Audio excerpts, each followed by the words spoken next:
자, 가봅시다. 한글 맞춤법을 지키지 않았을 때 어떤 일이 일어날지 생각해보자.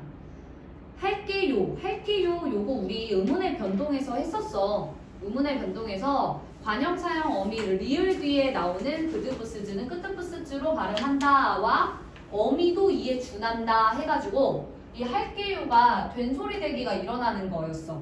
근데 된소리 되기는 표기에 반영되지 않잖아. 그래서 할게요가 맞고, 그러니까 할게요로 소리가 나더라도 할게요가 맞고, 그 다음에 역할이 아니라 역할. 그 다음에 휴게실이 아니고 휴게실, 어이의 게실. 그지? 그 다음에 각반 축구공, 농구공 비취가 아니라 비치. 그 다음에 더 나은은 애 낳는 거지 저거는. 더 나은, 일꾼 이렇게 되는 거죠. 그래서 이런 거 다 고치는 것들이 나올 확률이 높고 아마 이거 한 번 더 해야 될 거예요. 이거는 워밍업이고 왜냐면 학교에서 프린트를 줄 거란 말이야. 그럼 그 프린트로 복습 한 번 더 해야 돼. 왜냐면 한글 맞춤법은 선생님들이 예시를 따로 주셔. 그래서 그 예시는 교과서에 없는 예시를 줄 수도 있거든. 그러면 따로 한 번 더 해야 돼요. 그래서 그걸 그때 한 번 더 보강한다고 생각하시면 되겠죠? 한글 맞춤법의 원리와 내용. 꼬치다를 적어야 할 때 어떤 사람은 꼬치다, 어떤 사람은 꼬치다, 또 어떤 사람은 꼬치다로 적는다면 이것들의 발음은 다 똑같아요. 그죠? 그럼 무슨 일이 벌어질까? 아마 의사소통이 제대로 이루어지지 않아 혼란스러울 것이다. 이러한 혼란을 막으려고 우리말을 한글로 적을 때에 지켜야 할 약속을 정하였는데 이것을 한글 맞춤법이라고 한다. 한글 맞춤법 제1장 총칙 1항에는 한글 맞춤법의 기본 원리가 나타나 있다.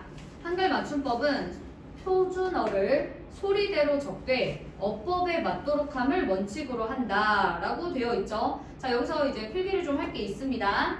바로 표준어라는 거, 여기 표준어라는 거에 대해서 좀 쓸 건데 표준어의 원칙이 있어요. 그 원칙이 뭐냐면 교양 있는 씁니다. 교양 있는 사람들이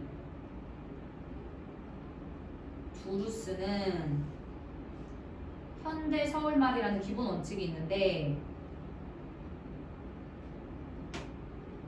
근데 이 교양 있다라는 게 교양이 표준어를 안 쓰면 그럼 방언 사투리를 쓰면 교양이 없는 건가? 뭐 이렇게 생각할 수도 있잖아. 근데 그런 거 아니고 여기서 교양 있다라는 말은 무슨 말이냐면 그런 거야. 교양이 여기서는 나 교양 있어 뭐 이런 게 아니라 배울 수 있는 어떤 지적 능력이 있는 사람들을 다 그냥 교양 있는 사람 이렇게 얘기를 한 거야. 알겠어? 그러니까 지적 능력이 있는 사람들이 두루 쓰는 현대 서울말. 여기서 이 교양 있는 사람들은 뭐라고도 얘기를 하냐면 계층적 조건이라고 얘기를 하고요. 계층적 조건.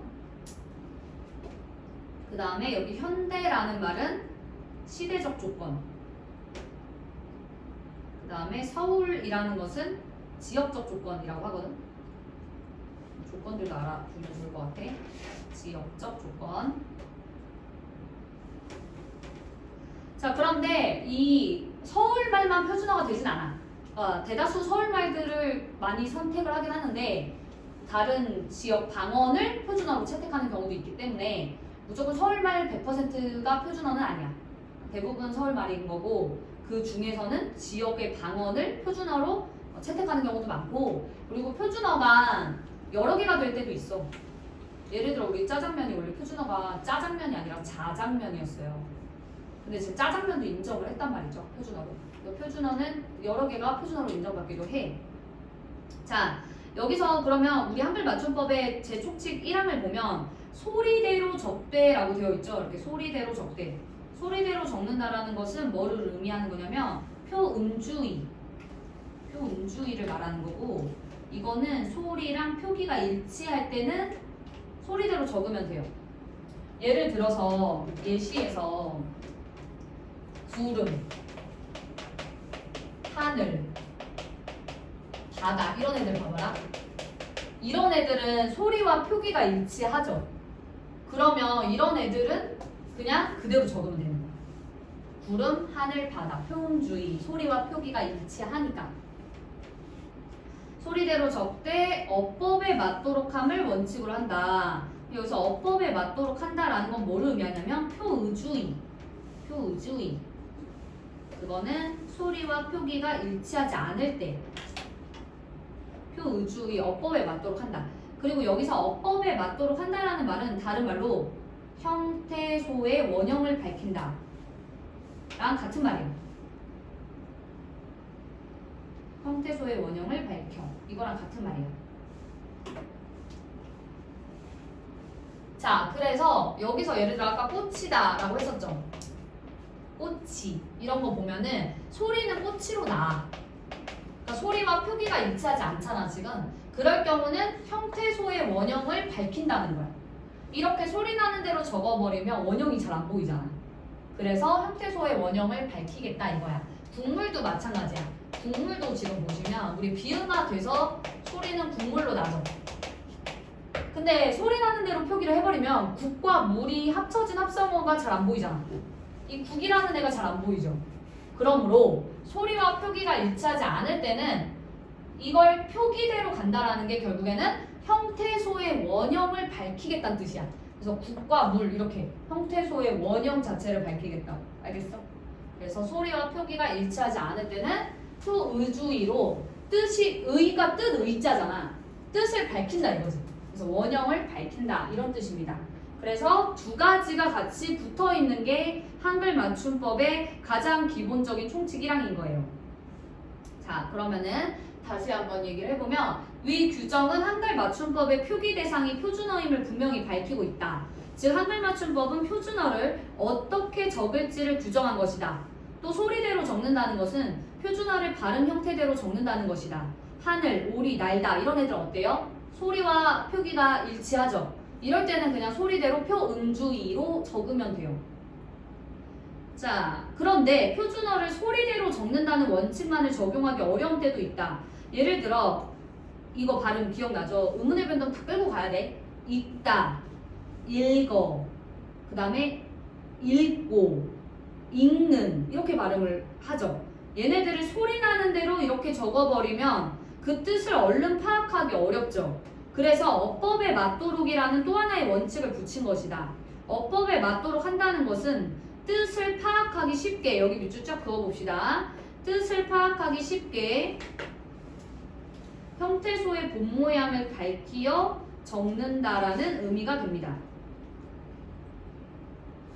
이렇듯 한글 맞춤법은 소리대로 적는 방법과 형태소의 본 모양을 밝혀 적는 방법, 아까 소리대로 적는 방법 쌤이 뭐라고 한다 그랬죠?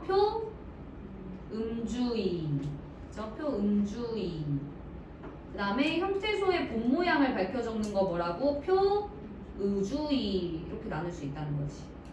그렇죠? 표음주의, 표의주의. 한글 맞춤법의 기본 원리는 표음주의와 표의주의로 되어 있다. 됐죠? 여기까지 이해되시죠?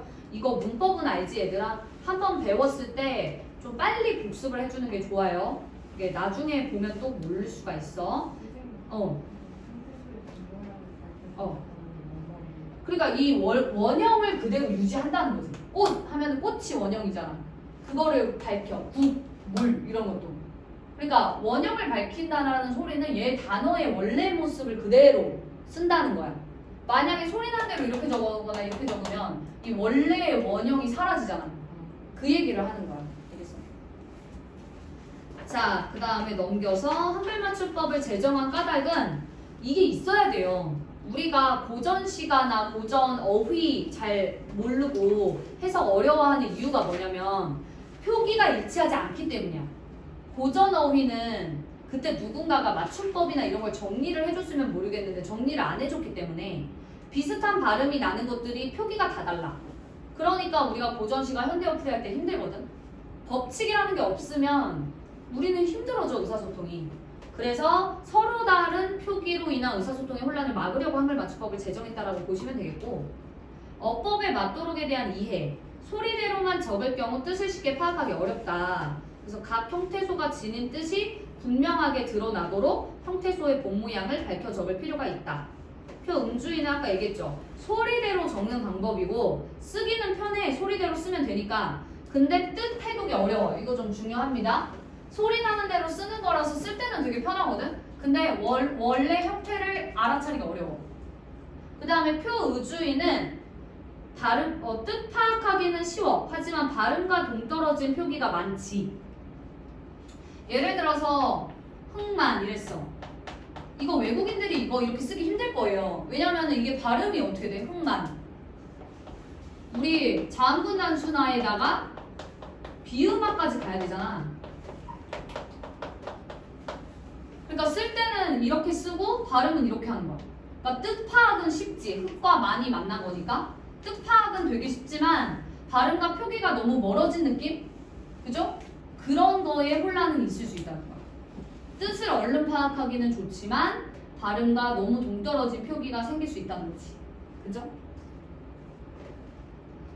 자, 한편 우리 띄어쓰기 되게 중요하고 어렵습니다. 문장의 각 단어는 띄어쓰기를 원칙으로 한다.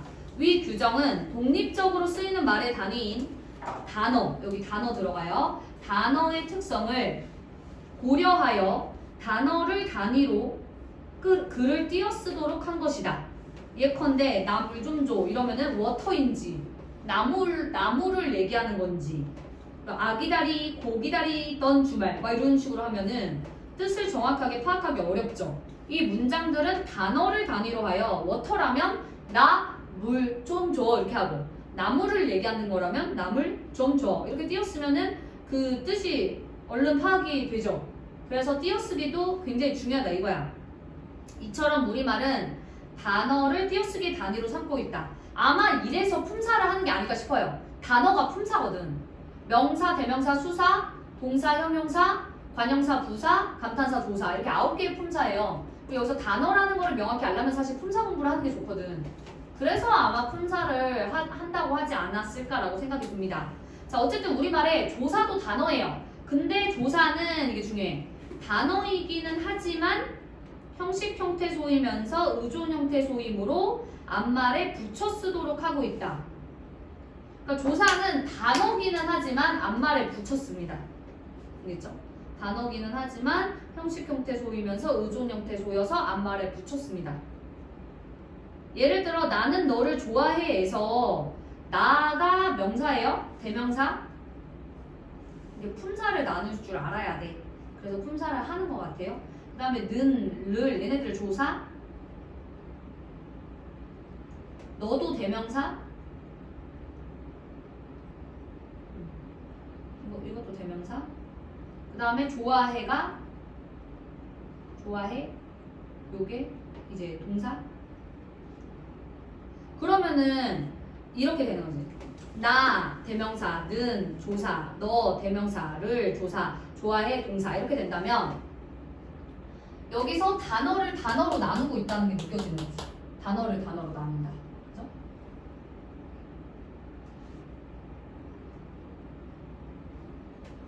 그러면 단어는 단어끼리 띄었으니까 이렇게 띄는데 조사만 붙이면 된다 이거야. 조사는 앞말에 붙여준다. 왜냐면 조사는 홀로 쓰이지 못해. 의존 형태 소이면서 형식 형태 소이기 때문에 앞말에 붙여 쓰고 그럼 나머지 단어끼리는 띄어 쓰는 거죠. 알겠죠? 한글 맞춤법은 우리말을 한글로 표기할 때 지켜야 할 원칙을 정해놓은 어문규범이다. 따라서 의사소통을 원활하게 하려면 한글 맞춤법의 기본 원리와 내용을 잘 알고 그에 맞게 표기하는 능력을 갖추는 일이 중요합니다.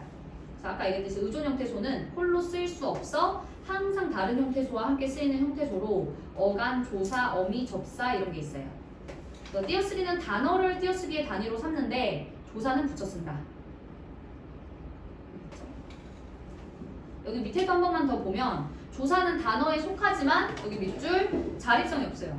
자립성이 없어서 다른 말에 의존해서만 쓰이고 실질적인 의미보다는 문법적 관계를 나타내는 역할을 하기 때문에 앞말에 붙여 씁니다.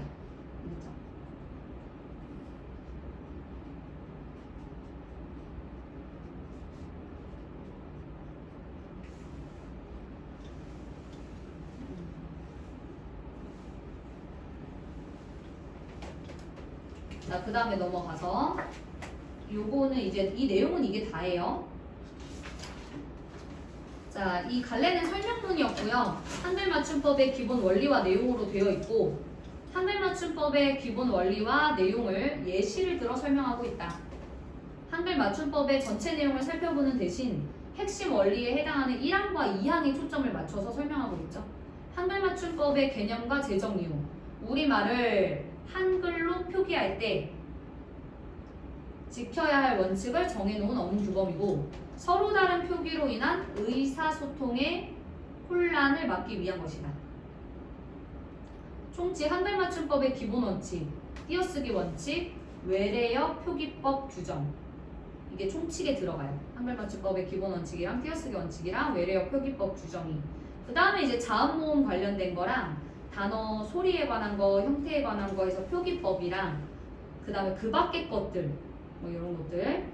한글 맞춤법의 기본 원리 아까 얘기했었죠? 한글 맞춤법은 표준어를 소리대로 적되 어법에 맞도록 함을 원칙으로 한다.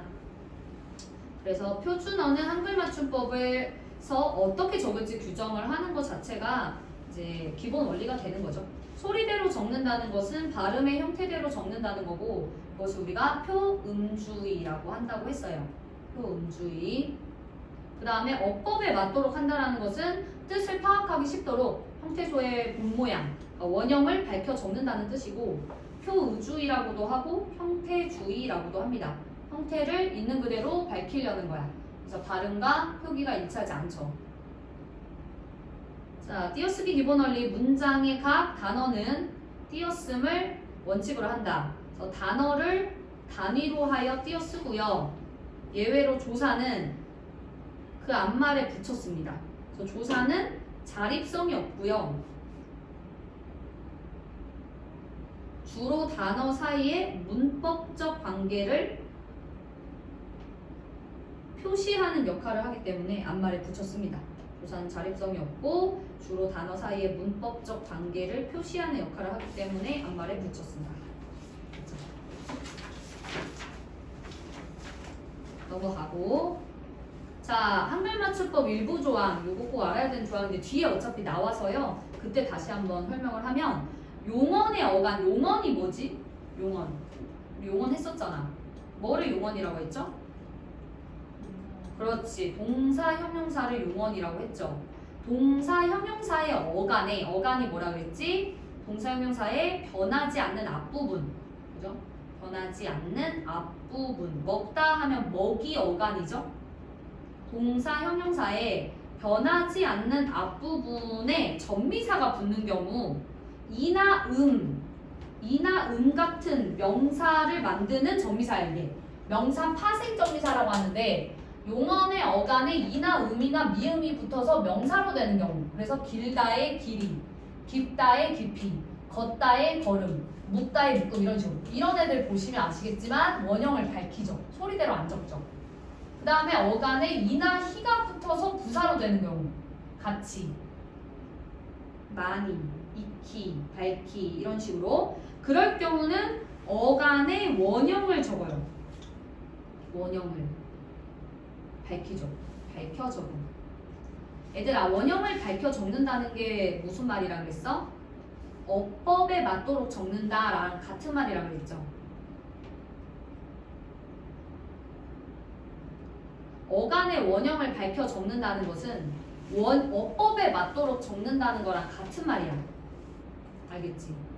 자, 그런데 이나 이외에 모음으로 시작하는 전미사가 붙었을 경우 이나 이외에 모음으로 시작하는 전미사가 붙어서 다른 품사가 된 말은 또 소리대로 적어요.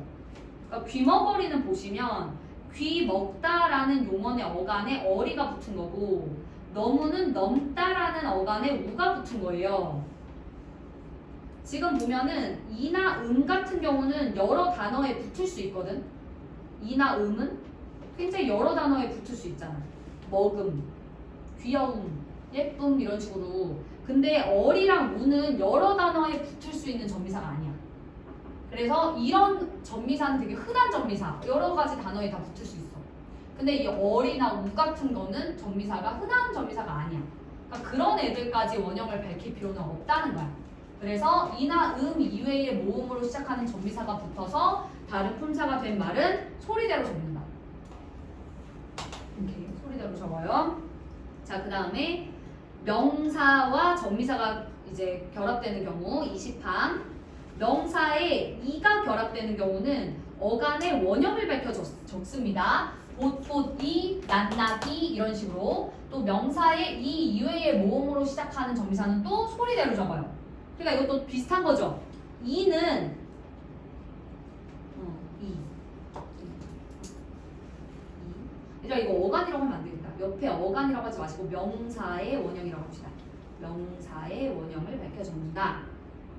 그래서 곳곳을 보면 곳곳이 명사야. 그럼 명사에 이가 붙었죠? 낱낱 이것도 명사 낱 이거에 이가 붙었어. 그래서 명사에 이가 붙은 경우는 명사의 원형을 밝혀 적는다라고 보시면 되겠고 명사에 이 이외의 모음으로 시작하는 정비사가 붙으면 소리대로 적는 거야.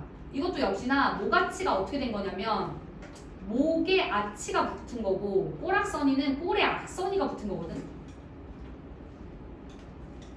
그래서 명사 목에 이 이외의 정비사 아치가 붙은 거고 꼬락서니도 꼴이라는 명사에 악서니가 붙은 거야. 그러니까 이런 애들 아까 얘기했듯이 여러 명사에 붙지를 못해요. 특수한 정비사들이잖아. 흔한 정비사가 아니라고. 그럴 경우는 소리대로 적는다. 이거는 뒤에 조항 더 자세하게 있거든. 거기서 더 예시 많이 들어서 다시 한번 보도록 할게요. 자, 띄어쓰기 관련 조항. 조사는 그 앞말에 붙여 쓴다.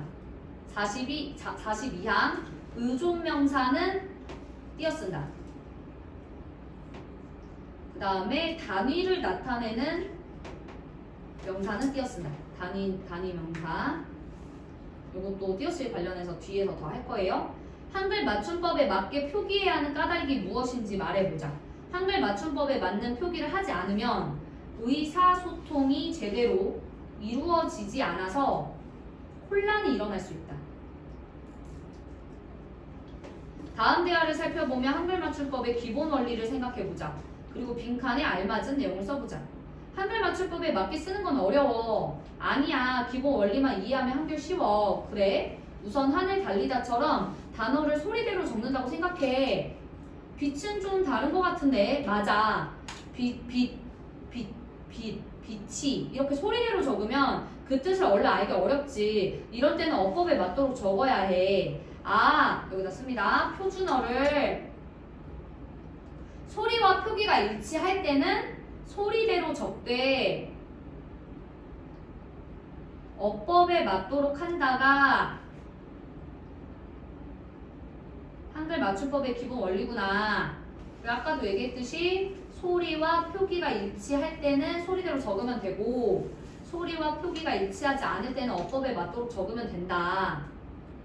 그 다음에 띄어쓰기 원칙 다시 한번 써보면 문장의 각 단어는 띄어쓰음을 원칙으로 하되 조사는 앞말에 붙여 쓴다. 넘어가서 다음 탐구 과정에 따라 얽히고 설키다의 올바른 표기를 알아보자. 얽히고라는 말이 있는가? 있어요. 얽히다라는 말이. 근데 설키다라는 말은 없어요. 그러니까 어법에 맞도록 적는다가 뭐라 그랬어? 형태소의 원형을 밝혀 적는 거라 그랬죠. 근데 설키다는 석히다라는 원형이 없는 거야. 원형이 없는데 적을 순 없어. 그러니 얽히다라는 말은 원형이 있으니까 원형을 밝히면 되고 설키다라는 말은 원형이 없으니까 소리대로 적으면 되는 거지. 그래서 올바른 표기는 얽히고 설키다예요.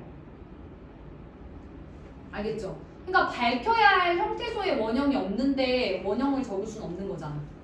그지? 얽히다는 노끈이나 줄 따위로 이리저리 걸다를 뜻하는 억다와 어간 억과 피동접사 희가 결합된 피동사다. 따라서 이 단어는 뜻을 파악하기 쉽게 각 형태소의 본 모양을 밝혀줘야 된다. 밝혀 적어야 한다. 반면 설키다는 설키다라는 말이 따로 존재하지 않기 때문에 밝히어 적어야 하는 형태소의 본 모양이 없어요. 따라서 소리대로 적는 방법을 따라서 설키다로 적어야 합니다. 다음 자료를 찾아보고 우리말을 소리나는 대로만 표기하면 또 어떤 문제가 생길지 말해보자. 축하해주세요. 우리 집 토끼가 나았어요. 많이 나았으면 저 한 마리 주세요. 그게 아니라 병이 다 나은 거예요. 겠죠? 나은 거예요. 자, 축하해주세요. 이거 고쳐봐. 축하. 우리 집 토끼가 이건 나았어요. 많이 나았으면 저 한 마리 주세요. 그게 아니라 병이 다 나은 거예요. 그죠? 말의 뜻을 파악하는데 시간이 오래 걸릴 수 있고 또 불필요한 오해를 불러일으킬 수 있죠. 자, 이거 19항 조항 다시 한번 보겠습니다. 아까 우리 19항 조항 이거 조항으로 공부하는 게 맞아요. 한글 맞춤법도 그렇고 우리 의문의 변동에서 표준 발음법도 그렇고 조항을 공부해야 돼. 알겠어? 자, 19항은 여기 어간이라는 말 꼭 기억해야 됩니다. 어간이 뭐라고? 용언의 어간에 그러니까 동사, 형용사 말하는 거죠?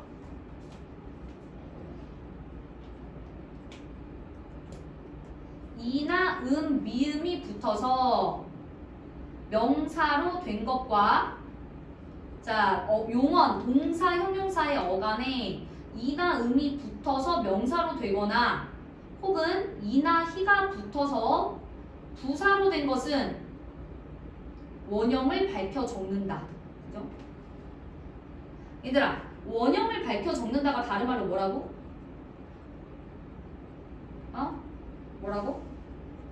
원형을 밝혀서가 다른 말로 뭐라고? 표현주의 말고. 그러니까 표의주의 말고. 뭐에 맞도록? 집중 안 하냐 니네? 쌤이 계속 얘기하잖아. 집중해야 될 거 아니야. 아까 이 얘기를 계속 했잖아. 봐봐. 뭐라 그랬어? 어법에 맞도록. 이게 표준어. 이게 뭐야? 한글 맞춤법 총칙 제1항을 외워야 돼요. 한글 맞춤법은 표준어를 소리대로 적되 어법에 맞도록 함을 원칙으로 한다.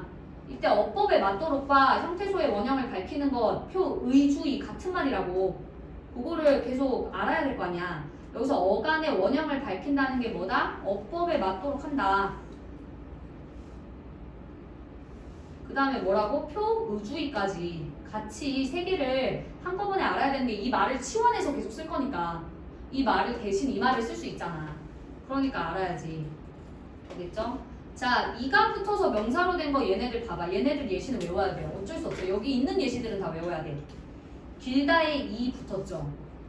깊다에 이, 높다에 이, 다듬다에 이, 땀봤다에 이, 닮았다에 이, 먹다에 이, 미닫이, 거리, 벼울치, 살림살 이, 쇠붓 이 이렇게. 얘네들은 지금 다 용언의 어간이에요. 동사나 형용사의 앞부분에 이가 붙어서 명사로 된 것들이에요. 그 다음에 음이나 미음이 붙어서 명사로 된 거.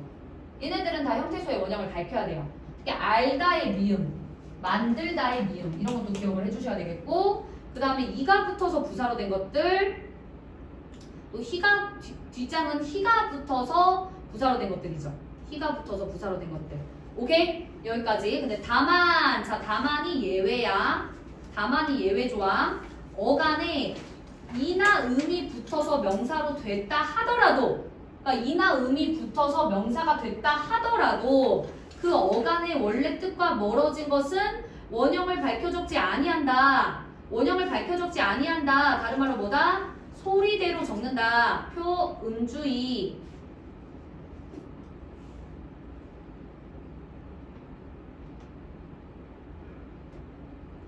알겠지?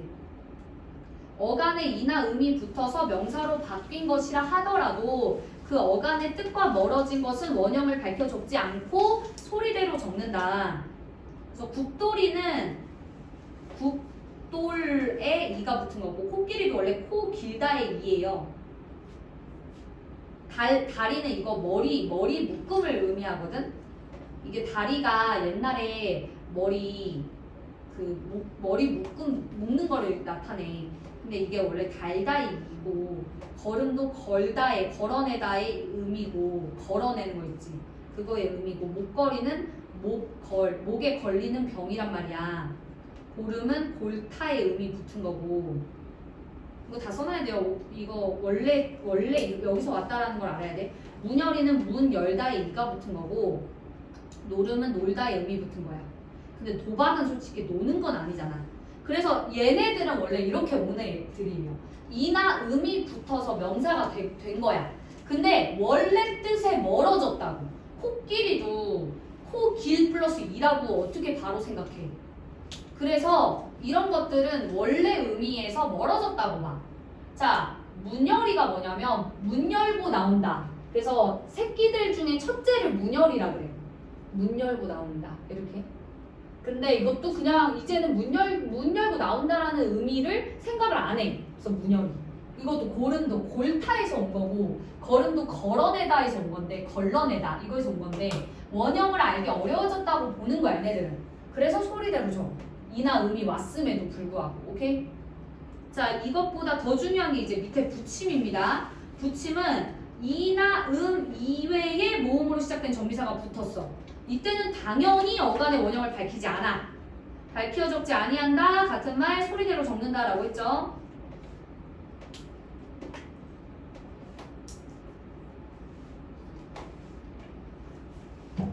그래서 명사로 바뀐 것은 귀 먹다의 얼이라고 했죠. 그 다음에 까막의 위 넘다의 뜨덕이는 뜯다의 어귀.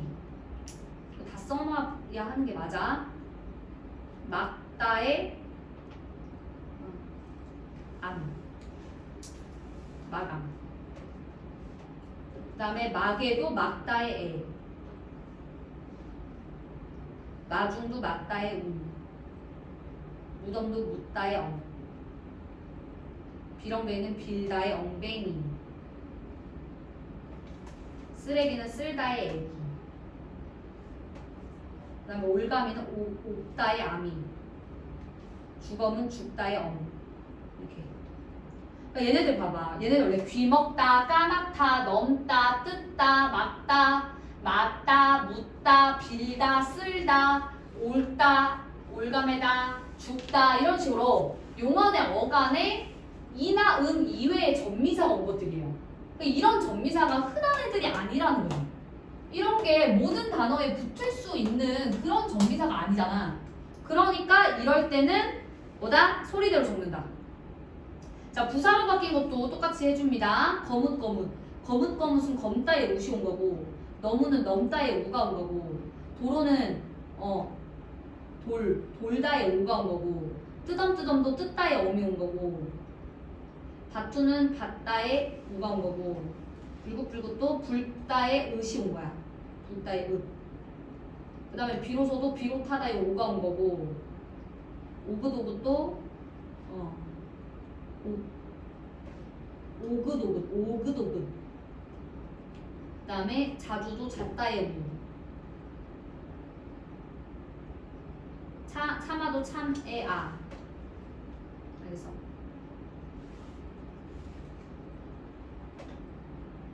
이거는 오긋오긋은 오다에서 왔을 수도 있어. 오긋 이렇게 해가지고. 그래서 어쨌든 얘네들은 다 뭐가 왔다라는 거야? 지금 얘가 중요한 거야. 전미사가 얘는 우시 왔고, 그죠? 얘네 지금 전미사 우시 왔고, 우가 왔고, 오가 왔고, 이런 애들 어미 왔고, 얘네들도 마찬가지잖아. 전미사가 흔한 애들이 붙지 않았다는 거야. 그죠? 흔한 애들이 붙지 않았어, 보면. 그게 중요한 거야. 그렇게 해서 부사로 바뀐 것들은 어떻게 한다? 소리대로 적는다. 알겠죠? 얘네들은 껌다, 넘다, 돌다, 뜯다, 닫다, 불다, 비롯하다, 옥다, 잣다, 참다 이런 데서 왔는데 이 전미사가 이나 이외에 흔한 전미사가 아닌 것들이 붙었다는 거죠. 그래서 소리대로 적어. 이 조사로 바뀌어 뜻이 달라진 것도 마찬가지야. 남아는 남다의 아, 붙어도 붙다의 어, 조차도 조다의 아 이런 애들인 거지. 여기는 예시 조항은 미안한데 외워야 돼. 그러니까 너네가 괴롭겠지만 시험 기간 안에서는 이 조항 안에 있는 예시들은 외워야 돼요. 어떻게 외우냐면 이 단어를 딱 봤을 때 어떤 조항에 있는지 알아야 돼요. 예를 들어서 이 뜨덤뜨덤이 나왔어. 그러면은 19항의 붙임의 이 이렇게 알아야 된다고. 지금 얘가 19항이죠. 지금 우리가 19항을 공부를 했는데 이 19항의 붙임의 2에 들어가 있는 거잖아요. 그러니까 그렇게 알아야 된다는 소리입니다. 알겠어? 그럼 문열이가 나왔어. 그럼 문열이는 19항의 담안에 들어간다. 이렇게 19항의 담안에 들어가죠. 이렇게 알아야 된다. 알겠어? 그 다음에 뭐 예를 들어 깊이가 났어, 깊이. 근데 깊이가 명사야. 부사가 아니라. 근데 이거는 깊이는 명사도 여기도 있고요. 여기도 있어요. 여기도 들어가도 돼요. 깊이는. 왜냐면 깊이 묻었다 하면 부사지만 깊이가 3m야 하면 명사잖아. 그래서 여기 깊이가 여기도 들어가도 돼. 그래서 봐봐라. 길이, 깊이 얘네들은 둘 다 있죠. 여기도 봐봐. 길이. 이거 명사에도 있고 부사에도 있어. 왜? 이거는 명사로도 쓰이고 부사로도 쓰이니까. 높이도 마찬가지잖아. 높이가 명사에도 있고 부사에도 있지. 그 이유가 높이가 3m다 이러면 명사지. 근데 높이 날아라 이런 부사야. 알지? 그래서 여기 보면 길이, 깊이, 높이 이런 애들은 명사로 쓰였는지 부사로 쓰였는지 봐야 돼. 알겠어요? 자, 그 다음에 넘어가서 20항 바로 가겠습니다. 20항. 이번에 20항은 명사. 명사 뒤에 이가 붙어서 된 말은 그 명사의 원형을 밝혀 적는다. 그러니까 아까 말했죠? 명사의 원형을 밝혀 적는다는 것은 어법에 맞도록, 그죠? 어법에 맞도록 형태를 밝혀서가 됩니다. 표의주의.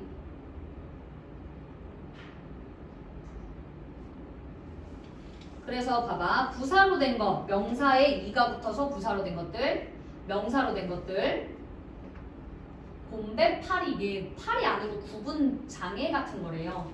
산발이 알지? 산발이. 그 알콜램프 말이야. 산발이. 그 다음에 애꾸는 육손, 이것도 다 장애를 좀 뜻하는 말이긴 합니다. 그 다음에 이거 중요하죠? 이 이외의 모음으로 시작된 전미사가 붙어서 된 말은 명사의 원형을 밝혀 적지 아니한다. 이거는 결국 소리대로 적는다.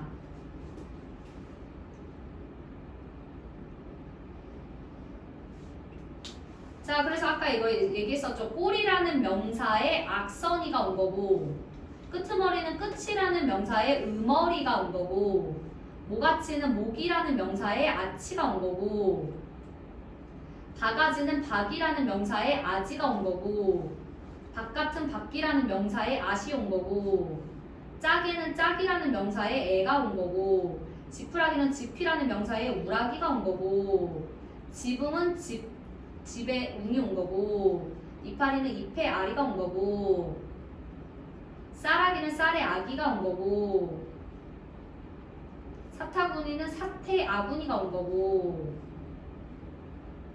그러니까 이거 헷갈리면 안 되는 게, 예를 들어서 너네가 끄트머리가 예시로 나왔다? 근데 이거를 19항이라고 해버리면 틀려요. 19항에 봐봐. 이게 19항에 얘랑 헷갈리면 안 되는 거야. 얘는 뭐가 달라? 19항의 이 붙임은 어간이잖아. 용언. 그래서 뜯다, 용언, 넣다, 묻다, 빌다, 그죠? 용언인데 이 20항의 붙임은 명사예요. 그러니까 명사의 이 이외의 모음인 거예요. 명사의 이 이외의 모음으로 시작된 정비사가 붙은 거예요. 그래서 얘네들은 봐봐. 꼴, 끝, 목, 박, 집, 쌀 이런 거에 다 명사예요. 명사에 붙은 거 알겠어? 그러니까 20항의 붙임이랑 19항의 붙임을 헷갈려버리면 큰일 납니다. 알겠죠? 지붕 이랬는데 19항 붙임 이러면 끝나는 거야. 알겠어? 반대로 여기서 까마귀가 나왔어. 근데 이 까마귀를 19항 붙임인데 20항 붙임이라고 하면 그것도 틀려. 알겠어? 그래서 여기 19항, 20항 헷갈리면 안 돼. 다음 문장에서 한글맞춤법에 맞는 단어를 고르고 이와 관련된 한글맞춤법 규정을 연결해보자. 여기 그 밑에 2번까지만 하고 쉴 거니까 보겠습니다. 먼 데서 다듬이 소리가 들린다. 자, 이게 뭐였냐는 거야. 다듬이, 이게 무슨 조항이었냐는 거야. 이렇게 정확히 알아야 돼. 다듬다에서 온 거죠. 어간이죠. 다듬다라는 동사의 어간에 이나 음이 붙어서 명사가 된 거잖아. 그럼 원형을 밝혀서 적는 게 맞지. 그럼 그냥 이건 19항인 거야. 그냥 19항인 거잖아. 그죠? 그 다음에 마중은 어땠어? 마중은 맞다에 웅이 왔죠. 그죠? 근데 이 웅이 이나 이외의 정비사잖아. 그럼 어떻게 한다고? 소리대로 적는다고 그랬죠. 그러면 얘는 맞다가 용언이지. 그러니 19항 붙임으로 가야지. 그죠? 19항 붙임. 그 다음에 이파리는 잎에 아리가 붙은 거야. 얘들아, 잎은 명사야, 동사야, 형용사야? 잎. 명사죠. 그럼 20항으로 가야죠. 20항인데 R이라는 전미사 흔해? R이라는 전미사 흔해? 흔하냐고? 안 흔하잖아. 그러면 얘 뭐야? 소리대로 적어야지. 그러니까 뭐가 되는 거야? 20항 붙임이 되는 거지. 그죠? 제대로 해야 된다. 자, 낱낱이는 어땠어? 낱이라는 명사에 이가 붙은 거죠. 명사에 이가 붙은 거잖아. 그럼 그냥 20항이죠. 됐어? 낱낱이. 자, 그렇게 하고 위 한글 맞춤법 규정을 참고하여 다음 학생들의 궁금증에 답해보자. 알문 맞춤법에 맞는 표기일까? 그러게 우리 동네에 있는 가게에서 묶음 상품이라고 쓰여있는 걸 본 적이 있어. 왜 그렇게 쓴 거지? 한글 맞춤법 제19항에 따르면 어간에 음이나 미음이 붙어서 명사로 된 것은 그 어간의 본모양을 밝혀 적어야 한다. 따라서 알다의 어간 아래 명사를 만드는 미음이 붙어서 암, 묵다의 붙어서 묶음. 다 맞는 말이에요. 어간에 명사형 어미 미음이 붙는 경우에도 은혜를 베푼 놀이터에서 놈 이런 것도 마찬가지죠. 됐어? 여기까지 우선 하고 뒤에 거부터는 또 하도록 하겠습니다. 우리 같이.